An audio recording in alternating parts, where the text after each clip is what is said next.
சகோதர சகோதரிகளே, அல்லாஹ்வின் நல்லடியார்களே, அஸ்ஸலாமு அலைக்கும் வரஹ்மத்துல்லாஹி வபரகாத்துஹு. அல்ஹம்துலில்லாஹ்.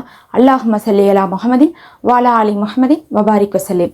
இன்னைக்கு நம்ம பார்த்தீங்கன்னா நம்மளுடைய அவசர பண தேவையை பூர்த்தி செய்யக்கூடிய இஸ்முகளை பார்க்க போகிறோம். ரொம்ப சிறப்புக்குரிய இஸ்முகள்னு சொல்லலாம். நமக்கு நிறைய நேரங்களில் பண பிரச்சனை தான் வந்துகிட்டே இருக்குது. நம்ம கமெண்ட்டில் கேட்குறவங்க கூட பார்த்திங்கன்னா வாடகை கட்டுறதுக்கு பணம் வேணும், இப்போ அவசரமாக பள்ளிக்கூடத்துக்கு கட்டுறதுக்கு பணம் வேணும், அல்லாஹ்விடத்துலேருந்து எங்களுக்கு அதுக்கான உதவி வரணும்னு துவா செய்யுங்க சிஸ்டர் அப்படின்லாம் போட்டிருக்கீங்க. நிறைய பேருடைய தேவை பண தேவையாக தான் இருக்குது. அதனால் நம்மளுடைய தேவைகளை பூர்த்தி செய்கிறதுக்கான பணம் வேணும்னாலும் இந்த இஸ்முகளை ஓதி துவா செய்து பாருங்கள், உங்களுக்கு கிடைக்கும். அப்படி இல்லை, நீங்கள் ஏதாவது பண தேவைக்கான முயற்சிகள் செய்கிறீங்க, நம்ம இவங்கள்ட்ட போய் கேட்குறோம், இல்லை இந்த வகையில் நம்ம ட்ரை பண்ணுறோம் அப்படின்னா அப்போவும் இதை ஓதிட்டு அந்த ஒரு விஷயத்தை செஞ்சு பாருங்கள், உங்களுக்கு அல்லாஹுடைய கிருபையில் அந்த பணம் கிடைக்கும். அப்படி எதுவுமே இல்லை, நமக்கு ஒருத்தவங்க கொடுக்க வேண்டியது இருக்குது, ஆனால் அவங்க கொடுக்க மாட்டேங்கிறாங்க, நம்ம பணம் ஒரு இடத்துல நின்றுச்சு, அது வராமல் இருக்குது அப்படின்னாலும் சரி, இதை ஓதி பாருங்கள், உங்களுக்கு கிடைக்கும். பல தடவை பார்த்திங்கன்னா பலருக்கும் பலன் கண்ட ஒரு அமலாக இது இருக்குது. அல்லாஹுடைய இஸ்முகள்னு எடுத்துட்டால் அது அவனுடைய தன்மைகளே குறிக்கக்கூடியதாக இருக்குது. அதனால தான் நபி ஸல்லல்லாஹு அலைஹி வஸல்லம் அவர்கள் சொன்னாங்க, அவனுடைய இஸ்முகளை கொண்டு அவனை அழையுங்க. அவனை நீங்கள் எப்படியெல்லாம் அழைக்கிறீங்களோ அப்படியெல்லாம் என்ன பண்ணுவான், அல்லாஹ் பதில் கொடுப்பான். நீங்கள் அவனை பணத்தை கொடுக்கக்கூடியவனேன்னு சொல்லிட்டு அழைத்தீங்கன்னா அல்லாஹ் உங்களுக்கு பணத்தை கொடுப்பான். ரிசுக்கை கொடுக்கக்கூடியவனேன்னு சொல்லிட்டு அழைச்சிங்கன்னா அல்லாஹ் உங்களுக்கு ரிசுக்கை கொடுப்பான். ஆரோக்கியத்தை கொடுக்கக்கூடியவனேன்னு சொல்லிட்டு அழைச்சா அல்லாஹ் உங்களுக்கு ஆரோக்கியத்தை கொடுப்பான். அப்படி இருக்கும்போது நம்ம பண தேவைக்கு இந்த இஸ்முகள் ரொம்ப சிறந்த இஸ்முகள். இதை ஓதி அல்லாஹ்வை அழைத்தீங்கன்னா என்ன பண்ணுவான், அல்லாஹு மறுக்காமல் உங்களுக்கு அந்த பணத்தை கொடுப்பான். அல்லாஹ்விடத்துல எல்லாருக்குமே எவ்வளோ வேணால் அள்ளி அள்ளி கொடுக்கறதுக்கான பணம் இருக்குது. ஆனாலும் நமக்கான சோதனையாகத்தான் அல்லாஹ் அந்த பணத்தை வச்சிருக்கானோ தவிர அவனால் முடியாமல் இல்லை. அதனால் நம்ம ஒரு விஷயத்தை கேட்கும்போது மனிதர்களால் முடியாமல் இருக்கலாம், ஆனால் அல்லாஹ்வால் முடியும். அந்த நம்பிக்கையோட உங்ககிட்ட உங்கள் கஜானால அதிகமான பணங்கள் இருக்குது, நீ நாடினவங்களுக்கு அந்த செல்வத்தை கொடுக்குற, உங்ககிட்ட எவ்வளோ கொடுத்தாலும் அந்த செல்வம் குறையாது.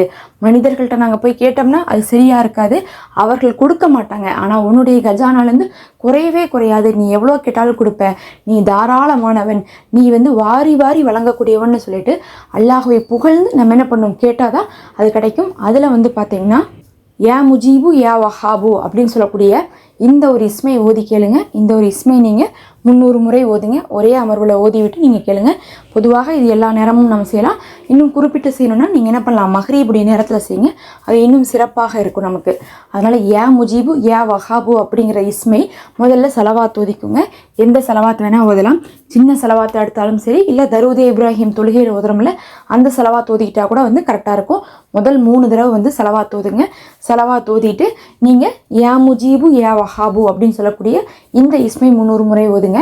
யா முஜீபுனா துவாவை ஏற்பவன், யா வஹாபுனா பார்த்தீங்கன்னா கொடை கொடுப்பவன், நீ எங்களுக்கு கொடையாக பணத்தை கொடு அப்படின்னு நம்ம கேட்குறோம். அப்போ அல்லாஹ்விடத்துல கொடையை கேட்குறோம், அந்த கொடை நமக்கு கிடைக்கணும்னா நம்ம துவாக்கள் கபுலாக்கப்படணும். அதனால யா முஜீப் ஓதுறோம். அப்போ நான் கேட்குற இந்த கொடையை கொடுப்பதற்காக என் துவாவை கபுலாக்குன்னு சொல்லிட்டு இந்த 2 இஸ்மையும் சேர்த்து நம்ம ஓதணும். பொதுவாகவே யா முஜீப் ஓதுனாவே அதுக்கப்புறம் கேட்கக்கூடிய தேவைகள் மறுக்கப்படாமல் கபுலாகும். ஏன்னா அல்லாஹ் என்ன பண்ணுறான், இந்த அடியான் யா முஜீபு துவாவை ஏற்பவன் அப்படின்னு சொல்லிட்டு என்னை அழைக்கிறான். அப்படி இருக்கும்போது அவனுடைய துவாவை ஏற்காமல் இருப்பது அது சரியாக இருக்காதுன்னு சொல்லிட்டு அல்லாஹ் கபுலாக்குவான். அது இல்லாமல் நம்ம செல்வத்துக்காகவும் கேட்குறோம். அதனால் இது 2ஐயும் சேர்த்து 300 முறை ஓதுங்க. ஓதிட்டு கடைசியாக என்ன ஓதுறீங்கன்னா மறுபடியும் 3 முறை என்ன பண்ணிக்கோங்க, செலவாத் ஓதிக்குங்க. செலவாத் ஓதிட்டு நீங்கள் பொறுமையாக கையேந்தி அல்லாஹ்விடத்தில் உங்களுடைய நிலையை சொல்லி கேளுங்க. ஏன்னா நம்ம அமல் செஞ்சிடறோம், ஆனாலும் நமக்கு சில நேரங்களில் பதில் கிடைக்கிறதில்ல. ஏன் கிடைக்கிறதில்லைன்னா நம்முடைய துவாக்கள் அதுக்கு பின்னாடி ஸ்ட்ராங்காக இருக்கிறதில்லன்னு அர்த்தம். அமல் எவ்வளோ ஸ்ட்ராங்காக இருக்கணும் அதே மாதிரி நம்ம துவாவும் ஸ்ட்ராங்காக இருக்கணும். துவா எப்படி ஸ்ட்ராங்காக கேட்குறதுன்னு பார்த்தீங்கன்னா முதல்ல அல்லாஹ்விடத்தில் உங்களுடைய கஷ்டத்தை சொல்லுங்கள். இப்போ உங்களுக்கு ஒரு காசு வேணும்னா அந்த காசு தேவையாக இருக்கக்கூடிய அந்த நிலைமையை எடுத்து உரைக்கணும். அவன் படைச்சவன் தான், அவனுக்கு எல்லாமே தெரியும். இருந்தாலும் மூசா நபி அவங்களுடைய கஷ்டத்தை சொல்லி தான் துவா செஞ்சாங்க. அல்லாஹ்விற்கு ஒரு நபிமாருடைய நிலைமை தெரியாமையா இருந்திருக்கும், தெரிஞ்சிருக்கும். இருந்தாலும் என்ன பண்ணுறாங்க, அவங்களுடைய நிலைமையை சொல்லி தான் அவங்க துவா செய்கிறாங்க. அந்த மாதிரி உங்கள் நிலைமையை சொல்லுங்கள். நீங்கள் எவ்வளோ கஷ்டத்தில் இருக்கிறீங்க அப்படிங்கிறத சொல்லுங்கள், எவ்வளோ தேவையில் இருக்கீங்க அப்படிங்கிறத சொல்லுங்கள். அப்படி சொன்னதுக்கு பிறகு அந்த காசு எனக்கு வேணும், அது கிடைக்கும்போது அந்த கஷ்டமும் அந்த தேவையும் எனக்கு சரியாயிரும் அப்படிங்கிறது நீங்கள் அல்லாஹ்கிட்ட சொல்லணும். அப்படி சொல்லும் போது தான் என்ன ஆகுனா, அந்த கஷ்டத்தையும் நம்ம உணர்ந்து நம்ம கேட்கும்போது அல்லாஹ் அடியான் இந்த அடியான் வந்து அருமை உணர்ந்து கேட்குறான், இவனுக்கு கொடுத்தோம்னா என்ன பண்ணுவான், நம்மளை பாராட்டுவான், இன்னும் இவன் வந்து நியாயமாக நடந்துப்பான்னு சொல்லிட்டு அல்லாஹ் கொடுப்பான். நாமளே கண்டுக்காம விடும்போது சில நேரங்களில் நமக்கு கிடைக்கக்கூடிய உதவிகளுடைய அருமை நமக்கு தெரியாமல் போயிடுது.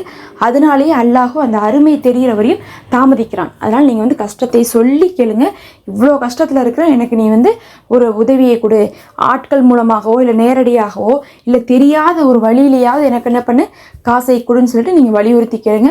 நீங்கள் கேட்கக்கூடிய காசு வந்து அந்த ஒரே நாளே கிடைக்கும். இன்ஷா அல்லாஹ் உங்களுக்கும் உங்களுக்கு வேணுங்கிற பணம் ஒரு தடவைக்கு 2 தடவையாக பல வழிகள்லேருந்து உங்களை வந்து அடையும். அல்லாஹ்வே போதுமானவன். மறக்காமல் சப்ஸ்கிரைப் பண்ணிக்கோங்க. அஸ்ஸலாமு அலைக்கும்.